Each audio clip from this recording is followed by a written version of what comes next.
आएगा। जिनको संतों के वचन और सात्विक पुरुषों के वचन नहीं समझ में आते कि भाई मुर्गा बकरा इनमें सब में जीव है, आप इनको काटते हो, इनको खाते हो, तो मैं काटता हूँ, मैं दुकान से ले आता हूँ, तो अगर आप ना खाओ तो वहाँ कटना बंद हो जाए ना, तो काटने का करता पेरक भोक्ता इन सबको फल एक ही मिलता है। तो आप न कहीं हिंसा में है और इसका जब दंड आएगा तो आपको भुगतना पड़ेगा। देखो ऐसे ऐसे निर्दयी लोग हैं जो जिंदा पशुओं को जला करके उनका मांस खाते हैं। कहते हैं दूसरे देश को बहुत उन्नति है। हाँ, तो क्या भोग मांस खाना शराब पीना इसको उन्नति समझते हो? अगर उन्नति समझते हो तो भ्रष्ट जीव हो। क्या रुपया उन्नति है? आचरण पवित्र उन्नति है। यहाँ एक बार जिस स्त्री ने पुरुष का हाथ पकड़ लिया, आजीवन निर्वाह किया, वो आज इसके साथ कल उसके साथ कल।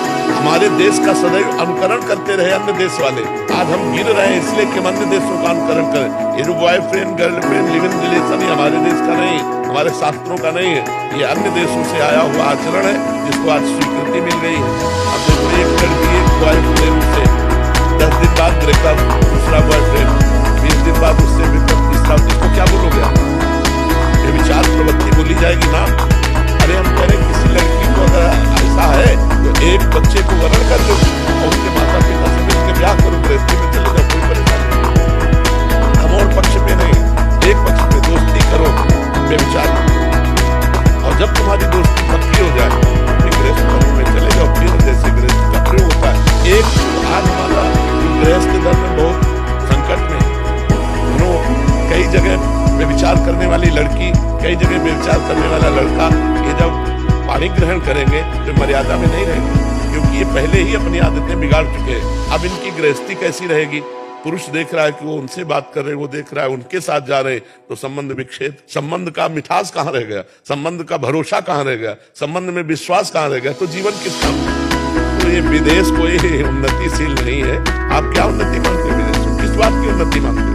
आनंद परमानंद कहाँ है? अगर यही उन्नति है तो हमारे पास विदेशी लोग आकर के क्यों बैठते हैं, क्यों जानना चाहते हैं कि तुम किस आनंद में हो?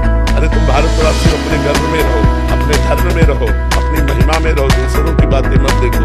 ये संसारी पुरुष हैं, ये क्या जाने, केवल इतनी उन्नति है। अगर इतनी उन्नति है तो अपने भारत में पैसे की कमी नहीं है, एक से एक धनी है, क्या वो शांत है? अगर वो शांत है तो संतों के चरणों में क्यों जाते हैं? उदारपूर्ण धर्मात्मा क्यों बनना चाहते हैं? क्योंकि उसमें शांति नहीं है। शांति है दूसरों को सुख देने में, शांति है धर्म में चलने में, शांति है भगवान में। इसलिए केवल भोग योनि समझो अन्य देशों भोग योनि। उन्नति का मतलब क्या समझ लिया? उन्नति का मतलब रुपया होना, भोग भोगना, इतनी केवल उन्नति मानी जाती है क्या? ये तो महाराज, मैं अध्यापक हूँ, जो मेरे सामने इस तरह की बहुत सारी सिचुएशन आती है, वहाँ पर जब इस तरह की बात की जाती है तो उधर क्या आते हैं कि वो सामने से